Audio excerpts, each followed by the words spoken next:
Hello, कैसे हो executive वालों।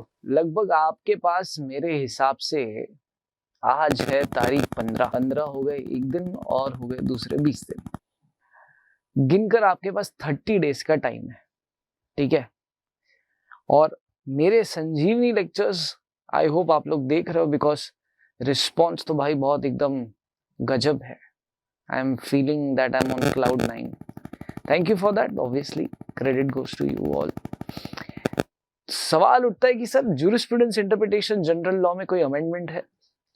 ऐसे देखा जाए तो कोई अमेंडमेंट है नहीं भाई, बट एक छोटी सी चीज ऐड हुई है।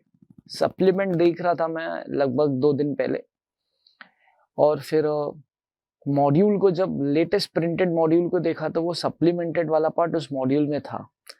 इन शॉर्ट, जो जो दिसंबर 24 की तैयारी कर रहे हैं, मेरे हिसाब से आपके मॉड्यूल में आर्बिट्रेशन कंसीलिएशन एक्ट के अंदर ये टॉपिक नहीं रहेगा, ठीक है। और इसके जगह पर आपको मिलेगा mediation bill 2021। Boss, mediation bill 2021 mediation act 2023 हो चुका है, ठीक है। और इंस्टीट्यूट ने कुछ 3-4 पेजेस मीडिएशन एक्ट 2023 पे आर्बिट्रेशन कंसीलिएशन एक्ट के अंदर ऐड कर दिए नए मॉड्यूल में। इसका मतलब ये है कि दिसंबर 24 में जो एग्जाम लिखने वाले हैं उनके लिए तो सप्लीमेंट शीट आ गई थी, ठीक है। अब मैं सप्लीमेंट शीट मैंने स्क्रीन पे नहीं रखी है, क्योंकि सप्लीमेंट शीट में से मैंने काम की चीजें निकाल दिया और मैंने मेरे नोट्स में डाल दी है, ठीक है। मैंने एक बैच में रिसेंटली ये लिखवाया, तो उसी बैच की पीडीएफ बनाकर मैं आपके सामने लाया हूँ, ठीक है। हाँ हाँ हाँ, ये पीडीएफ आपको पिन कमेंट सेक्शन में मिल जाएगा, डिस्क्रिप्शन में मिल जाएगा, ठीक है। यार पीडीएफ मिलेगा कैसे? हमारा पीडीएफ, हमको भी नोट चाहिए, सब मिलेगा, शांतता ठेवा, ठीक है। तो क्या है मीडिएशन एक्ट 2023, ठीक है। आई होप, मेरे हिसाब से ये अकेला एक वीडियो आपको पूरे यूट्यूब पे मिलेगा सीएस कम्युनिटी के अंदर इस सब्जेक्ट को लेकर, जहां अमेंडमेंट डिस्कस हो रहा है। तो चालू करते हैं, शुरू करते हैं। मीडिएशन एक्ट 2023 क्या चीजें इंस्टीट्यूट ने लाई हैं, okay. So the PDF runs into 3 pages. जब आप एग्जाम की तैयारी करोगे पहले दिन पे, जब आपका पहला पेपर है, तो 10 मिनट इसे भी दे देना, क्योंकि 4 मार्क का क्वेश्चन यहाँ से भी एक्सपेक्ट किया जा सकता है, ठीक है। तो दिसंबर 24 वालों, सो बी रेस्ट अश्योर्ड कि कितना पढ़ना है वो मैं बता दूंगा आपको, कहाँ से पढ़ना ये भी मैं बता दूंगा आपको, बाकी पढ़ना तो आपको ही है।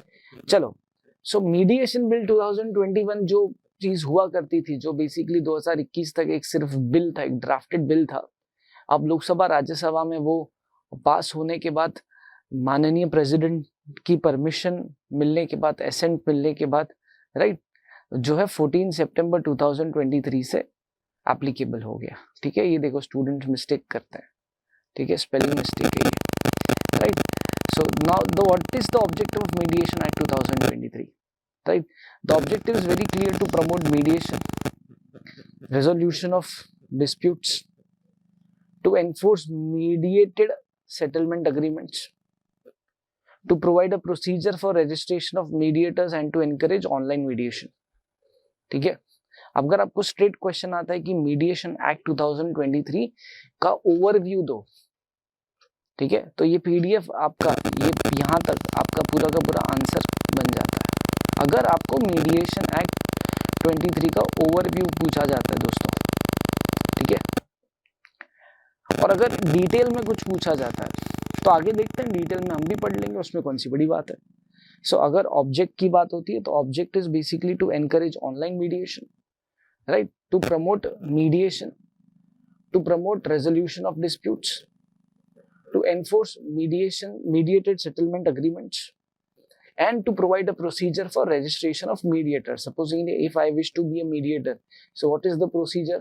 What qualifications should I have to get that to get that designation called as mediator, right? So वो टैग मिलने के लिए क्या करना पड़ेगा मुझे, इसका प्रोसीजर इस लॉ में डाल रखा है। मीडिएशन को एनकरेज करना, बेसिकली ओवरऑल एडीआर को, ADR is alternative dispute resolution को एनकरेज करना, इस एक्ट का उद्देश्य है, ऑब्जेक्टिव है, राइट। इन सब के अलावा resolutions of dispute through mediation को बढ़ावा देना इस एक्ट का ऑब्जेक्टिव है, right. The provision of this law will come into force on such day as the central government will notify. हालांकि सारे प्रोविजंस जो है अभी तक इफेक्टिव नहीं हुए, ठीक है, उसकी वेट की जा रही है जब सेंट्रल गवर्नमेंट बाय नोटिफिकेशन उसके बारे में बताएगा। कुछ सेक्शंस है, following sections of mediation act 2023 has come into force effective from 9th October 2023, ठीक है। सो 9th October 2023 से ये सारे सेक्शंस जो हैं इफेक्टिव हो चुके हैं मेरे दोस्तों। पहला एक्सटेंड एंड कमेंसमेंट की बात कर रहा है, दूसरा सेक्शन नंबर 3 इंपॉर्टेंट डेफिनेशंस की बात कर रहा है, 31 से 38 विच आई बिलीव इज इंपॉर्टेंट, जो मीडिएशन काउंसिल को एस्टैब्लिश करने की बात कर रहा है इस देश में। 45 से 47 जो है मीडिएशन के नाम पर एक फंड क्रिएट किया जाएगा, जिस फंड में पैसा जमा किया जाएगा, फिर उसके अकाउंट्स मेंटेन किए जाएंगे और उसका कैग ऑफ इंडिया की मदद से उसको ऑडिट किया जाएगा, ठीक है। 45 से 47 again which I believe is important and which can expect to be for 4 marks. 50 से 54 relating to certain protections and power of making rules, regulations and power of removal of difficulties, ये power central government को दे रखा है, आगे हम लोग देखने वाले हैं। 56 and 57 deal with the effect of this law on pending proceedings। अगर कोई mediation proceedings pending है तो इस law का क्या effect है, ये 56 और 57 में दिया हुआ है, ठीक है। इसके chances कम है, ये जो स्टार मार्क मैंने कर रखे हैं 31, 38, 45, 47 और कुछ हद तक 50, 54 ये ज्यादा काम के, ठीक है। So let's jump to section number 3 where we will be discussing some important sections which I believe ICSI may ask in your December 24 attempt. आई बात समझ में? चलो, पहला है international mediation, section 3 clause G, ठीक है। Section 3 clause G deals with international mediation. It means mediation undertaken under this act and it can be related to commercial dispute arising out of legal relationship, contractual or otherwise। अरे ये तो simple arbitration का भी definition है। क्या कहता है भाई, इंटरनेशनल मीडिएशन का मतलब क्या है? इंटरनेशनल मीडिएशन का मतलब ये है कि वो मीडिएशन जो इस एक्ट के अंदर अंडरटेक किया गया, इस एक्ट के अंदर अराइज हुआ है, जो किसको लेकर हो सकता है, जो कमर्शियल डिस्प्यूट को लेकर हो सकता है। अब कमर्शियल डिस्प्यूट किस चीज का हो सकता है झगड़ा हो वेंडर और सर्विस प्रोवाइडर में, हो सकता है डिस्ट्रीब्यूटर और रिटेलर का झगड़ा हो सकता है दो एंटिटीज का झगड़ा हो जिसमें एक सर्विस प्रोवाइडर एक सर्विस रिसीवर है, ठीक है। Now this commercial dispute may be arising out of a legal relationship, and how do you make legal relations? Those can be contractual legal relations, those can be otherwise, right? अब कैसे पता चलेगा कि ये international है, ठीक है, क्योंकि हम क्या पढ़ रहे हैं, इंटरनेशनल मीडिएशन पढ़ रहे हैं, तो कैसे पता चलेगा वो इंटरनेशनल है? सो कॉन्ट्रैक्चुअल और otherwise having force in India, ठीक है, having force in India where at least one of the party, दोनों में से एक, at least one of the party, दोनों में से एक अगर इंडिविजुअल है तो फिर उस केस में वो इंडिया में नहीं रहना चाहिए। He should stay in any country other than India, right? दूसरा, बॉडी कॉर्पोरेट है तो उसका बिजनेस इंडिया के बाहर होना चाहिए, और अगर कोई एसोसिएशन या बॉडी ऑफ इंडिविजुअल्स है तो उसका भी बिजनेस इंडिया के बाहर होना चाहिए, और अगर कोई फॉरेन गवर्नमेंट है तो वैसे भी वो फॉरेन गवर्नमेंट ही है। Like for example if Facebook is having a झगड़ा, अ कॉन्ट्रैक्चुअल डिस्प्यूट विद से फॉर एग्जाम्पल फ्लिपकार्ट, ठीक है, कि फ्लिपकार्ट को लग रहा है कि फेसबुक अमेजोन को हमेशा अपने फेसबुक के ऊपर अमेजोन को बढ़ावा देता है और फ्लिपकार्ट को नहीं देता है, जबकि दोनों ने सेम अमाउंट फेसबुक को एडवर्टाइजमेंट के लिए पैसा पे कर रखा है। तो ऐसे केसेस में ये हो गया इंडियन एंटिटी, ये हो गया फॉरेन एंटिटी, तो क्या ये अगर मीडिएशन के लिए भेजा गया तो कैसे इंटरनेशनल मीडिएशन कहेंगे? हाँ जी, right. Same if India is having a war with any foreign country or if any foreign government and they are asked to mediate, so is it considered to be as an international mediation? Obviously yes, उसे international mediation माना जाएगा, right? Next आता है section 3I, जो mediator बताता है कौन हो सकता है। It means a person who is appointed as a mediator by the parties or by a mediation service provider to undertake mediation. ठीक है, या तो पार्टीज अपॉइंट करेंगे या फिर मीडिएटर सर्विस प्रोवाइडर अपॉइंट करेगा. अब मीडिएटर सर्विस प्रोवाइडर कोई लॉ एजेंसी भी हो सकती है, कोई कंसल्टेंसी फर्म भी हो सकता है जिनका काम हो मीडिएटर्स प्रोवाइड करना. ठीक है. It also includes a person registered as a mediator with council. ठीक है. अब इसकी डिटेल्स एक सेकेंड. सॉरी. ठीक है.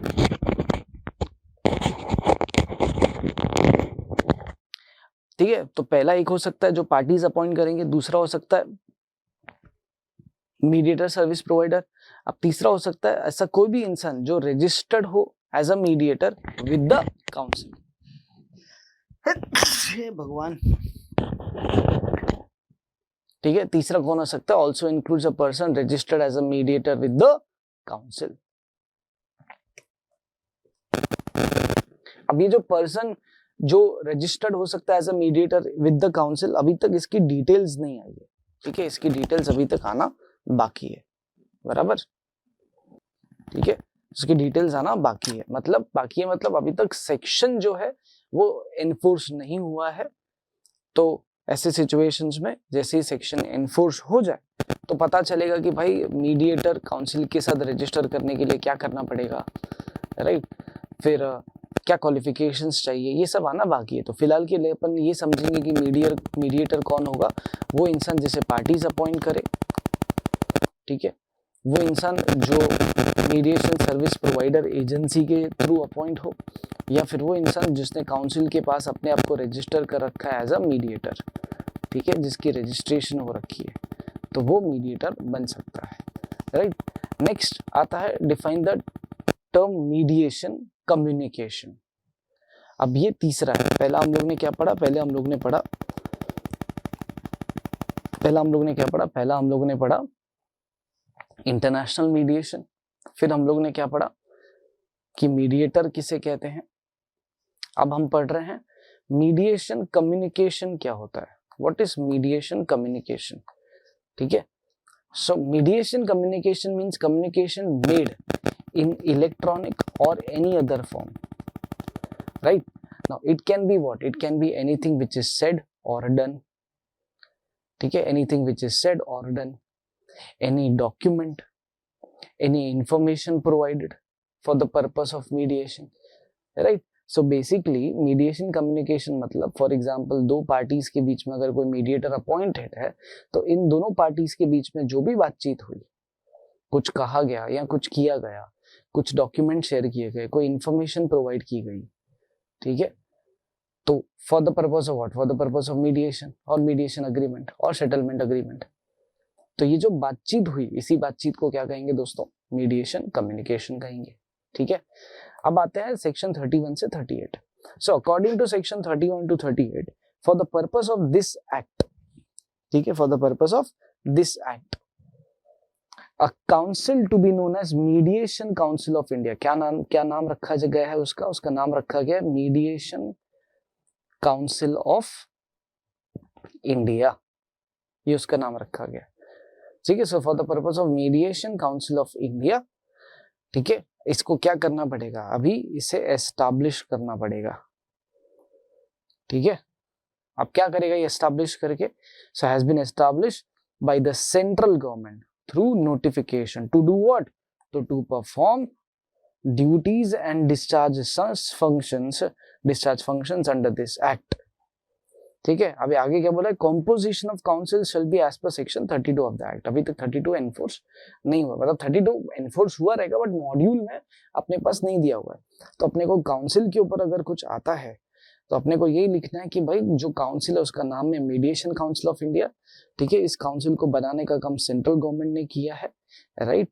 ऑब्जेक्टिव क्या है? नोटिफिकेशन के थ्रू बनाया गया. क्या करने वाला है? तो they are going to perform duties, they are going to discharge functions under this act, and the composition of council shall be as per section 32 of this act. बराबर.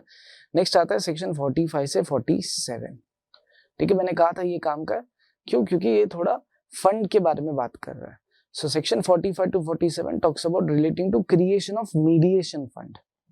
ठीक है, एक सेंट्रल गवर्नमेंट जो है, सरकार जो है, एक मीडिएशन फंड अकाउंट बनाएगा, ठीक है, and some prescribed amount has to be credited to this fund, ठीक है ना। What is that amount? So far central government ने कोई इसकी डिटेल नहीं दी हुई है। Some amount is suppose to be credited. Further the accounts are to be audited by the CAG of India, ठीक है। Any expenditure incurred in connection with such audit shall be payable by the council, CAG of India. किसको पे करेंगे? CAG of India. In short, जो mediation council की हम बात ऊपर कर रहे थे ना, यही मीडिएशन काउंसिल एक सेंट्रल गवर्नमेंट ने इस मीडिएशन काउंसिल को बना। मीडिएशन काउंसिल एक फंड बनाएगा जिस फंड का नाम है मीडिएशन फंड, ठीक है। अब इसमें एक सर्टेन पैसा काउंसिल जो है डिपॉजिट करेगा, ठीक है। सर्टेन पैसा इस फंड में रखा जाएगा, इस फंड में क्रेडिट किया जाएगा, राइट। इस फंड में उसको रखा जाएगा, ठीक है, इस फंड में जमा किया जाएगा। अब कितना पैसा जमा हो रहा है, कितना खर्चा हो रहा है, इन सब का जो ऑडिट है वो ऑडिट की जिम्मेदारी दे रखी है कैग ऑफ इंडिया को, controller auditor general of India को ये जिम्मेदारी दे रखी है, ठीक है। और ऑडिट रिलेटेड अगर कोई खर्चा किया गया है, ऑडिट के दौरान ऑडिट रिलेटेड अगर कोई खर्चा किया गया है, तो वो खर्चा भरने की जिम्मेदारी, उस खर्चे को पे करने की जिम्मेदारी, ठीक है, किसकी है? काउंसिल की है, ठीक है। And council is answerable to whom? जिसने काउंसिल को बनाया है। किसने काउंसिल को बनाया? सेंट्रल गवर्नमेंट ने। तो काउंसिल किसको आंसरेबल है? सेंट्रल गवर्नमेंट को। तो ऐसे केसेस में council is bound by the directions issued by the central government, ठीक है। सो दैट इज सेक्शन 45 से 47। नेक्स्ट आता है 50 से 54। ये काम की चीज है, ठीक है।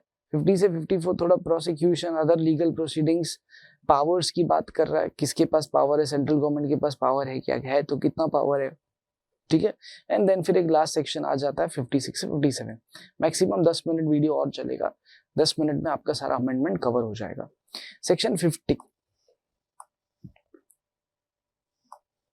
Section 50 provides that no suit, prosecution or legal or any other legal proceeding shall lie against the central government or state government or any officer of such government or member/officer/employee of the council or a mediator who has done or intend to do in good faith under this act। इसका मतलब क्या है? मान लो अगर मैं mediator हूं, ठीक है, रजिस्टर्ड मीडिएटर, ठीक है, अगर मैं रजिस्टर्ड मीडिएटर हूं, ठीक है, दो लोगों के मीडिएशन में मुझे बिठाया गया, ये मैं हूं, इन दोनों के झगड़े में मुझे मीडिएटर बनाया गया, ठीक है। अब इन दोनों के झगड़े में मुझे मीडिएटर बना के रखा हुआ है। मान लो मैंने मीडिएशन के दौरान इससे कुछ बातें कह दी जिससे ये ऑफेंड हो गया। ऑल्सो मीडिएशन के दौरान इसका पॉइंट ऑफ व्यू ये है मुझे लेकर कि मैं बायस्ड हूं, ठीक है, इसका ये पॉइंट ऑफ व्यू है। तो ऐसे केसेस में क्या ये इंसान आगे जाके, मैं अगर सेंट्रल गवर्नमेंट रजिस्टर्ड मीडिएटर हूं, तो क्या ये इंसान सेंट्रल गवर्नमेंट के अगेंस्ट या मीडिएशन काउंसिल के अगेंस्ट या मेरे अगेंस्ट किसी भी तरीके से कोई केस फाइल कर सकता है, कोई प्रोसिक्यूशन रेज कर सकता है? If I have behaved in a good faith, तो आंसर इज नो। क्या लिखा हुआ है? नो सूट, प्रोसिक्यूशन और legal proceeding shall be against the central government, state government or any officer of such government or member officer employee of the council or a mediator who has done or intend to do in good faith under the act। बराबर। The power of making rules has been given to central government and the regulations can be made by the mediation council, ठीक है। सो जो primary powers है वो central government discharge करेगा। इन सब के अलावा अगर कोई रेगुलेशंस बनाने पड़े तो काउंसिल जो है, मीडिएशन काउंसिल ऑफ इंडिया जो है, वो नोटिफिकेशन पास करके रूल्स एंड रेगुलेशंस बना सकता है। हालांकि जो भी रूल्स एंड रेगुलेशंस नोटिफिकेशन पास करके बनाए जाएंगे वो both the houses of parliament जब वो सेशन में रहेंगे वहां इंट्रोड्यूस किए जाएंगे। दोनों हाउसेस से परमिशन लेने के बाद ही वो रूल्स और रेगुलेशंस जो है एनफोर्सिएबल हो जाएंगे। In case of any difficulty, the central government makes such provisions which are not inconsistent with this act। अगर फॉर एग्जाम्पल समझो कोई रूल काउंसिल ने बनाया है और ऑलरेडी बने हुए एक्ट में ऑलरेडी बने हुए किसी प्रोविजन को एक्ट में, कौन से एक्ट में, मीडिएशन एक्ट 2023 के अंदर ऑलरेडी बने हुए किसी प्रोविजन को और इस रूल में अगर किसी भी तरीके की इनकंसिस्टेंसी आती है, ठीक है, इनकंसिस्टेंसी आती है, तो ऐसे केसेस में सेंट्रल गवर्नमेंट जो है इस इनकंसिस्टेंसी को, इस डिफिकल्टी को जो है वो सुलझाएगा। तो in case of any difficulty the central government make such provisions which are not inconsistent with the act. तो ऐसे केसेस में सेंट्रल गवर्नमेंट कुछ ऐसे प्रोविजंस को पास करेगा जिससे ये इनकंसिस्टेंसी जो है, ये डिफिकल्टी जो है वो सॉल्व हो जाएगी, राइट। सो लास्ट पॉइंट कहता है कि अगर आगे जाके कोई रूल्स या रेगुलेशंस बने हुए प्रोविजंस को कॉन्ट्राडिक्ट कर रहे हैं या उनके साथ कंसिस्टेंट नहीं रह रहे हैं, तो सेंट्रल गवर्नमेंट इस डिफिकल्टी को सुलझाएगा। The act does not apply to or in relation to any mediation or conciliation commenced before the commencement of this act. ठीक है, ये लास्ट पॉइंट है, एक्ट की एप्लीकेबिलिटी की बात कर रहा है।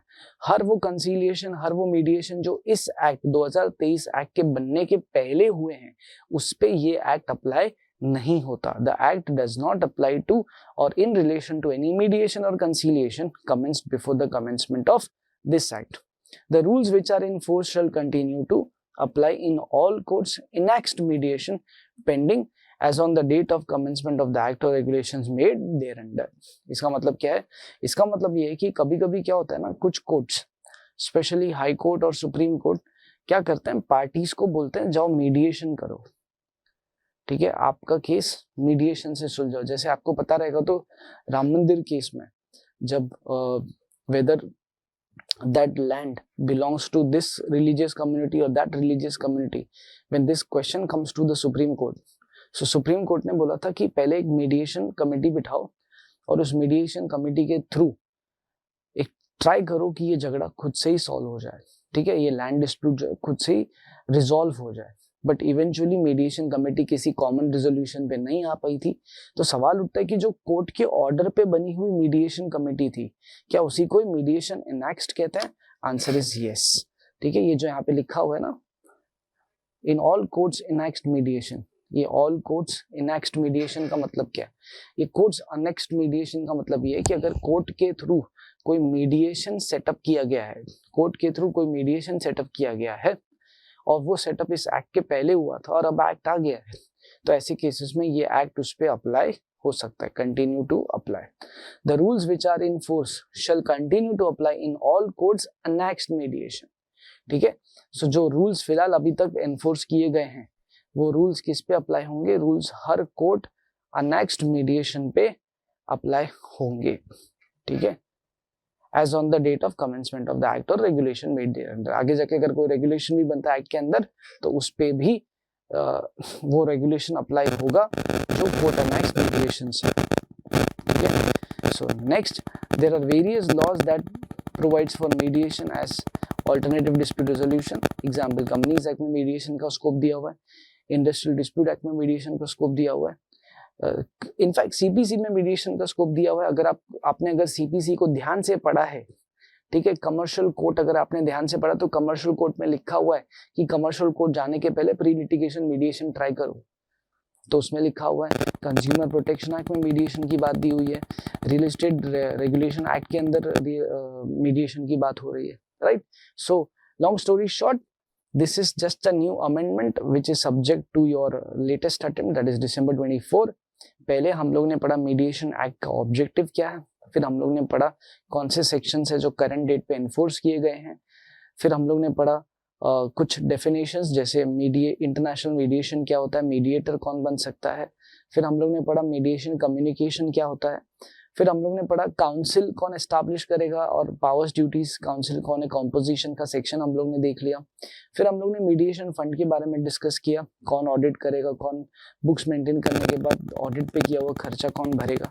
फिर हम लोग ने पढ़ा कि अगर कोई सूट प्रोसिक्यूशन, कोई भी सूट प्रोसिक्यूशन आप रेज नहीं कर सकते उस इंसान के अगेंस्ट जो आपका मीडिएटर था, ठीक है, इफ वो गुड फेथ में काम कर रहा था। फिर प्लस इस एक्ट के अंदर जो भी लॉस को रूल्स बनाने के पावर्स हैं वो सेंट्रल गवर्नमेंट बनाएगा। हालांकि सेंट्रल गवर्नमेंट ने ये अथॉरिटी काउंसिल को भी दे रखी है कि वो नोटिफिकेशन पास करके कोई रेगुलेशन या रूल इन्फोर्स कर सकता है, बट इन्फोर्स करने के लिए आपको दोनों हाउसेस में उस नए रेगुलेशन रूल को लाना पड़ेगा, वहां उसे पास करवाना पड़ेगा एंड तभी बात आगे जाएगी।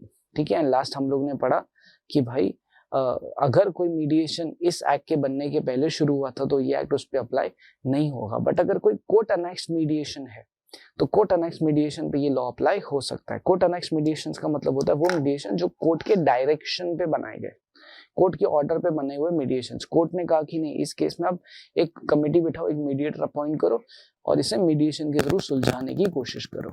ठीक है, सो ये एकदम छोटा सा अमेंडमेंट था जो इंट्रोड्यूस हुआ है और दिसंबर 24 के लिए आप सप्लीमेंट भी देखोगे JIGL का तो उसमें आपको ये अमेंडमेंट दिख जाएगा। राइट, आई होप आपकी पढ़ाई अच्छी चल रही है। राइट, आप अच्छे से मेहनत कर रहे हो और अगर नहीं कर रहे हो तो बेवकूफो करो। ठीक है, तुम्हारे पास टाइम है नहीं। अगर आप दिन के 12 से 13 घंटे नहीं पढ़ रहे हो, आप 3-3 घंटे के 4 स्लॉट, 4-4 घंटे के 3 स्लॉट नहीं इन्वेस्ट कर रहे हो तो निकम्मो फेल हो जाओगे। क्यों खराब कर रहे हो अपनी लाइफ, क्यों खराब कर रहे हो करियर? जान दो, मोटिवेशन देने का टाइम नहीं है। All the very best, take care of yourself, see you soon in professionals, bye bye. और हाँ, अगर तुम्हें ये अमेंडमेंट वीडियो जमा, अच्छा लगा, काम का था तो एटलीस्ट कमेंट सेक्शन में एक्नॉलेज कर दो कि सर थैंक यू। ठीक है, मजा आ गया सर, काम का था सर। ठीक है, वैलिडेशन बहुत जरूरी है, स्पेशली तब जब आपके आजू बाजू में कोई नहीं है, क्योंकि यहाँ पे कोई नहीं है तो मुझे कैसे पता चलेगा कि वीडियो आपके काम आया कि नहीं आया। तो इसीलिए कमेंट सेक्शन है, उसमें आप ये एक्नॉलेज करके बताओ। पढ़ाई करो अच्छे से। बाय बाय, जय श्री राम।